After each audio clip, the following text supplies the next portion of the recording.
هننفذ في فيديو النهاردة المربع ده.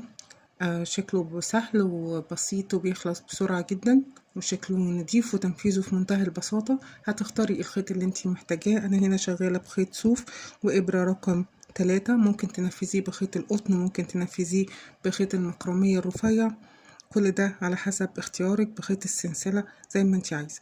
اول حاجة بنبتدي نعمل غرزة البداية بالشكل ده وبندخل فيها الابرة، وهبتدي اعمل دايرة سحرية. انا بعمل الدايرة السحرية بمجموعة سلاسل. هبتدي اعمل 7 سلاسل، 1 2 3 4 5 6 7 سلاسل. كده عملنا 7 سلاسل، وباجي في السلسلة الأولانية تحت الحلقة كده وبسحب الخيط وبطلع من نفس الحلقة اللي على الإبرة، وبكون كونت الدايرة بتاعتي. ما ارتفعتش بأي سلاسل ولا أي حاجة. هشتغل جوه الدايرة ديت 14 غرزة حشو. بدخل الإبرة بتاعتي من جوه الدايرة وبسحب الخيط وبطلع أسحب الخيط تاني وبطلع من الحلقتين اللي على الإبرة. هدخل الخيط جوه الإبرة وهسحب الخيط وهطلع من الحلقتين اللي جوه الإبرة. وممكن الغرزة الأولانية من غرز الحشو نعلمها بعلامة عشان خاطر نبقى عارفين احنا الغرزة اللي ابتدينا فيها فين، ونكمل كده لحد ما نكون 14 غرزة حشو. هكمل 14 غرزة حشو ونرجع نكمل مع بعض. كملت 14 غرزة حشو، ودي عندي السلسلة الأولانية الغرزة الحشو الأولانية اللي كنا ابتديت بيها. هشيل العلامة وهخش في أول غرزة حشو أنا اشتغلت فيها تحت الحلقتين بالشكل ده، وهسحب الخيط وهطلع من الحلقة اللي على الإبرة. أنا كده عملت الدايرة السحرية وعملت جواها 14 غرزة حشو. هشتغل بعد كده ايه؟ هشتغل برضو غرز حشو، لكن هشتغل 20 غرزة حشو على نفس الغرز اللي انا مشتغلاها. هشتغل ازاي وانا واقفه كده بالظبط؟ بعد ما قفلت بغرزه المنزلقه كل اللي انا هعمله هخش جوه الدايره وهسحب الخيط وهطلع وهعمل غرزه حشو. ادي اول غرزه حشو بشتغلهم على ال 14 غرزه حشو اللي انا اشتغلتهم، وبعلم الغرزه الاولانيه بالعلامه. هعمل 20 غرزة حشو. ما بلفش الخيط، بخش جوه الدايرة على طول وبسحب الخيط وبعمل غرز حشو. ادي 2 غرزة حشو، بخش جوه الدايرة وبسحب الخيط وبعمل غرزة حشو. ادي 3 بلف جوه الدايرة وبسحب الخيط وبعمل غرزة حشو. ادي 4 بخش جوه الدايرة وبسحب الخيط وبعمل غرزة حشو. ادي 5 بخش جوه الدايرة وبسحب الخيط وبعمل غرزة حشو. ادي 6 ببقى ماشية على نفس غرز الحشو اللي انا اشتغلتها تحت. ادي 6 ادي 7 بفضل شغالة بنفس الطريقة بالشكل ده. بخش جوه الدايرة وبسحب الخيط وبطلع وبعمل غرزة حشو. ادي 8 بكمل لحد ما يبقى معايا 20 غرزة حشو. كملت 20 غرزة حشو. بعد كده هشيل العلامة اللي انا حطاها في الحلقة الاولانية وهدخل بالابرة تحت الحلقتين بتاعة اول حلقة وهسحب الخيط. لكن هنا كده اهو هسحب الخيط بالشكل ده، لكن مش هطلع من الحلقتين الموجودين معايا.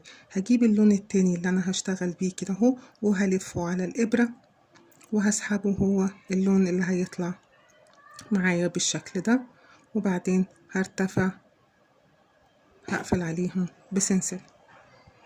ابقى كده حطيت اللون التاني تمام. واللون الاولاني اللي احنا شغالين بيه مش هنقطعه، اللون الموف، لان احنا هنكمل بيه. بعد كده هعمل ايه؟ هرتفع بالحلقة اللي موجودة معايا على الابرة شوية كده وهلف الخيط وهخش على طول في الغرزة اللي بعديها غرزة الحشو اللي بعديها تحت الحلقتين، وهبتدي اعمل غرزة بف من 3 لفات. هخش واسحب الخيط ادي 2 وهخش وهسحب الخيط وهطلع، يبقى معايا ال3 لفات كده على الابرة، وهطلع من ال3 لفات كلهم وهقفل عليهم بسلسلة. هلف الخيط على الابرة تاني وهخش في غرزة الحشو اللي بعديها تحت الحلقتين وهسحب الخيط. ادي 1 هدخل تاني وهسحب الخيط، 2 هدخل تاني وهسحب الخيط، 3 لفات وهطلع منهم كلهم وهقفل عليهم بغرزة حشو. ادي تاني غرزة بف. هلف الخيط على الابرة وهدخل وهسحب 1 2 3 وهقفل عليهم بسلسلة. ادي 1 2 3 غرزة بف. هدخل وهسحب تاني 1 2 3 لفات غرزة بف من 3 لفات، وهطلع وهسحب الخيط وهقفل عليهم. ادي 1 2 3 4. هلف الخيط على الإبرة وهخش على غرزة الحشو اللي بعد كده وهسحب 1 2 3. بعمل غرزة بف من 3 لفات وهطلع من الحلقات كلها وهقفل عليهم بمنزلقة. بقى معايا كام غرزة بف؟ 1 2 3 4 5 غرز بف. أول ما بكون 5 غرز بف بروح عاملة 6 سلاسل. 1 2 3 4 5 6. يبقى أنا اشتغلت 1 2 3 4 5 غرز بف، وبعد كده عملت 6 سلاسل. هشتغل بعد كده عادي خالص. هلف الخيط على الإبرة وهخش في غرزة الحشو اللي بعديها على طول بدون ما اسيب اي فواصل، وهبتدي هعمل غرزة بف. ادي 1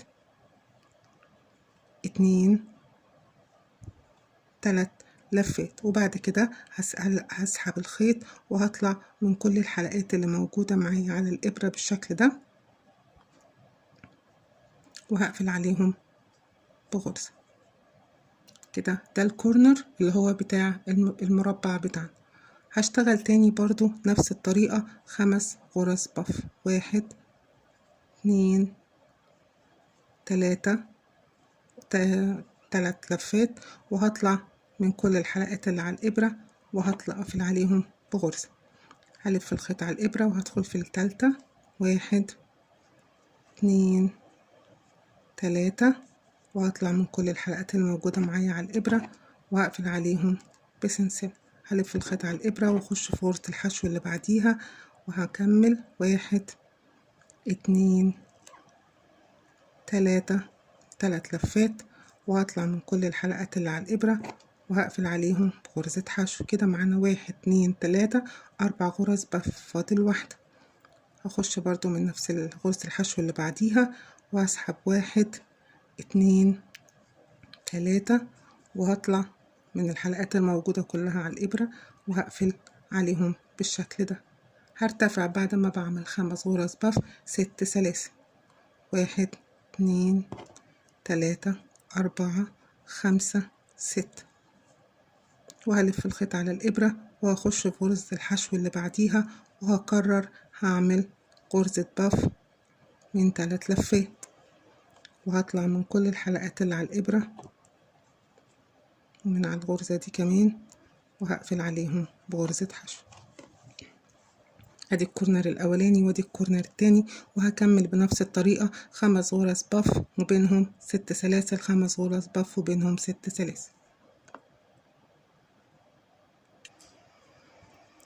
كملت الثلاث جوانب الاربع 3 جوانب اهو. هنقفل الجنب الرابع اخر 3 سلاسل. هنقفل فين؟ اول غرزة بف كنا بادين فيها اهي، هنخش فيها اهي، تبقى زباينها لكم اهي. هنخش فيها تحت الحلقتين اخر اول غرزة بف كنا اشتغلنا فيها، وهنقفل بمنزلقة. هنسحب الخيط منها وهنسحب الخيط من ال6 سلاسل وهنرتفع بسلسلة وهنجيب المقص وهنقص الخيط كده وخلاص. احنا كده خلصنا شغلنا باللون الرمادي ده، احنا مش محتاجين. بيبقى ده شكل المربع بتاعنا بالشكل ده. هنبتدي نشتغل اخر سطر معانا في المربع. الخيط الرمادي اللي احنا كنا بادين بيه في الاول، الخيط الموف اللي احنا كنا بادين بيه في الاول، هنبتدي بقى نجيبه عشان نعمل اخر، احنا ما قطعناهوش اهو، هنجيبه عشان نعمل اخر غرزة معانا. اول غرزة بف موجودة عندنا هنا اهو عند الكورنر ده، هخش تحتها كده وهسحب الخيط الموف تمام، وهعمل فيه غرزة حشو، وهخش هنا في ال6 سلاسل اللي احنا شغالينهم دول، هشتغل عليهم 5 غرز حشو عادية جدا. 1 2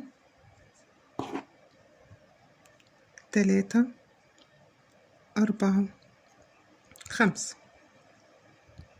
يبقى في أول غرزة باف عملت غرزة حشو، وفي العمود عملت 6 سلاسل، عملت 5 غرز حشو. بعد كده هرتفع 1 2 3 سلاسل، وفي نفس المكان برضو في نفس ال6 سلاسل هنا هشتغل تاني 5 غرزة حشو. 1 2 3 4 5. يعني اشتغلت غرزة حشو، 5 حشو، 3 سلاسل، 5 حشو. بعد كده هيقابلني أول غرزة باف موجودة معي، هخش فيها وهعمل غرزة حشو، وهرتفع 4 سلاسل. 1 2 3 4. تمام. بعد كده عندي غرزة الباف دي، لا الفراغ اللي ما بين غرزتين الباف هعمل غرزة حشو، وهرتفع 4 سلاسل. 1 2 3 4. الفراغ التاني اللي ما بين غرزتين الباف هدخل فيه وهعمل غرزة حشو، وبعد كده هرتفع 1 2 3 4 سلاسل، وهاجي في الفراغ الأخراني اللي ما بين غرزتين الباف هعمل غرزة حشو. يبقى عملت هنا غرزة حشو، 5 حشو، 3 سلاسل، 5 حشو. في أول غرزة باف عملت غرزة حشو، 4 سلاسل، غرزة حشو ما بين غرزتين الباف، 4 سلاسل، غرزة حشو ما بين غرزتين الباف، 4 سلاسل وغرزة حشو. وهكرر نفس اللي عملته الناحية دي هعمله الناحية دي تاني. هاجي في الكورنر ده هشتغل 5 غرز حشو، 2 3 4 5 غرز حشو، 3 سلاسل، 1 2 3. وفي نفس المكان برضو هشتغل تاني 5 غرزة حشو، 1 2 3 4 5 غرز حشو. في أول غرزة باف هنا اهوت هشتغل غرزة حشو، هرتفع 1 2 3 4 سلاسل، هاجي ما بين غرزتين الباف هنا هدخل وهعمل غرزة حشو، وهرتفع 1 2 3 4 سلاسل. ما بين غرزتين الباف بعد كده هدخل وهعمل غرزة حشو، وهرتفع 1 2 3 4 سلاسل، وهاجي في آخر هنا اهو غرزة حشو هدخل فيها في آخر فراغ ما بين غرزتين وهعمل غرزة حشو.